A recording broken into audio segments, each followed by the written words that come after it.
This is amazing. Candies are the best. I mean, I one time had cotton candy. It's so fluffy. How did they get this so light and pink? And it's unbelievable. Now, did you ever go sideways? Did you ever have the really bad trip? Oh yeah. I have never had a bad trip on any drug ever. Yeah. Yeah, You can roll with it. Yeah. How about you, Dave? Oh God, I had some real bad trips. I had one bad trip where I couldn't talk anymore, so it just made me panic because I was trying to explain to my friend I can't talk, and my friend retells the story to me like this. I was just going like, oh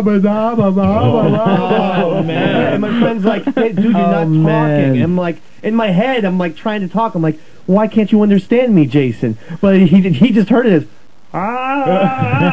Dude, I've had the exact opposite. I tripped with this one girl up in upstate New York. It was like we were in the woods, right? And we started tripping, and for some reason turned to like wood nymphs. And I could literally understand what she was saying, but I know we weren't speaking English at all. We weren't saying any kind of words. We were just like making noises and rolling. Around. Literally rolling leaves and jumping. Playing a pan flute.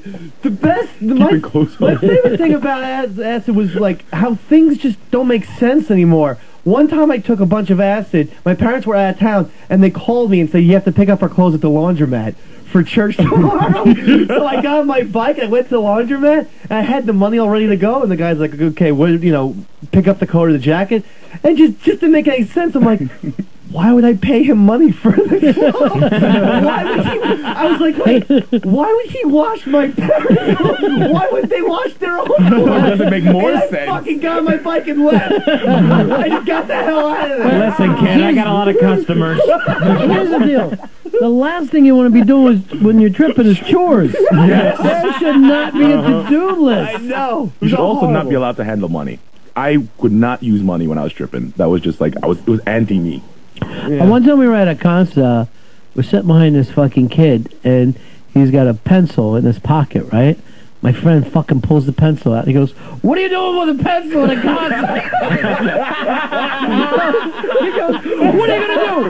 Write down the name of all the songs? I stand up. This asshole has a pencil in a fucking concert! He's going to sit here and write everything down! He's going, no, I'm not! No, just you, and he wouldn't take the pencil back. I don't even want that pencil. At the time, it seemed like the funniest fucking thing, and just like we had seen the craziest thing known to man. Next day, I'm thinking maybe you just had a fucking pencil from earlier today. Why do we make such a big deal about that?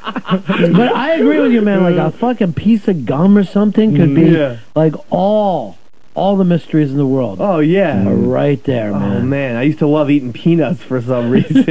Like, nothing's better than peanuts. Okay, before we try... I know. When you try to recreate... yeah. You think every trip from then on is going to be great with peanuts. What's the big deal with the peanuts? I know. Last time the same fucking songs. Right. You try to do everything the same way. And it never fucking... You can never get back there. It's totally unpredictable. It's unique. Every fucking trip was totally different. Yeah, right. Completely. You know, somewhere... But, you know, towards the end of it, like, I was just fucking sitting there with a bottle of Jack. As soon as the came in, I just started to try to fucking slow it down a little bit. Because you can just pour whiskey down your fucking throat. Yep. You could drink 10, 12 beers without even fucking feeling it. Everything else just bounces off you. Anything else that you could possibly take. Right. I won a drinking contest in college. When I went to Fordham, because I knew, okay, we're gonna have a drinking contest. I decided to drop acid just for the drinking factor, but then I never collected. I never collected the money because I got afraid. That happens to you now on O&A. You're the fucking Conseco of drinking contests. This record doesn't hold up. Yeah, I can't believe that you never had to go south on you, though, man. Because that's when the fucking fear hits. I mean, the way we were talking about good feelings. When the fear fucking hits you, you can't get out of it. I actually embrace it. It's kind of a weird thing. Like, I think that there's something about, I had a thing where I realized that all my senses were separated in daily life, and all my emotions were separated in daily life. But when I was tripped, everything was one. So it was like fear is the same as comfort. It's just different parts of it. And it kind of stays with me now. Absolutely. I don't really get extreme emotions one way or the other too much anymore. like I kind of just roll with it. Nothing really makes me not want to be Well, something probably unsnapped in your brain. Yeah. And it's not working anymore the way it would for a human being. But no, I understand that you do have whatever dark fucking emotion, it becomes like a physical thing. Yes. Yeah. So you do have to find a way of pushing it aside. But it's really bad, like if you're only tripping with one other person, and then they go bad on you, and then you're trying to fucking talk them back, and you know, we're doing it. Yeah, look at you sitting here. You're sitting outside now. You start talking to him like he's a baby. But my fucking friend, we're just sitting there and we're having a couple of cigarettes. And again, it's still fucking laid out. You know what I mean? We're so young. You know, we had to take it so early, right? So this fucking friend of ours, he pulls up in a fucking muscle car, and he had like, he was an Italian guy, and he had like grease back hair and sideburns, right? You used to call it greaser, right? So he's talking to my friend, and I'm just fucking standing there having a cigarette, and all of a sudden my friend just starts fucking screaming, right? I turn around, look over, and he's just yelling, "You Planet of the Apes, motherfucker! Get the fuck out of here! You're on the planet!" And I'm like, holy shit, man. And I had to fucking say to his friend, "Richie, just go. And he's yelling like, "Fuck you! You're the Planet of the Apes, you crazy fucker!" He's fucking really pissed off. He's fucking peeling out. It's hard to take.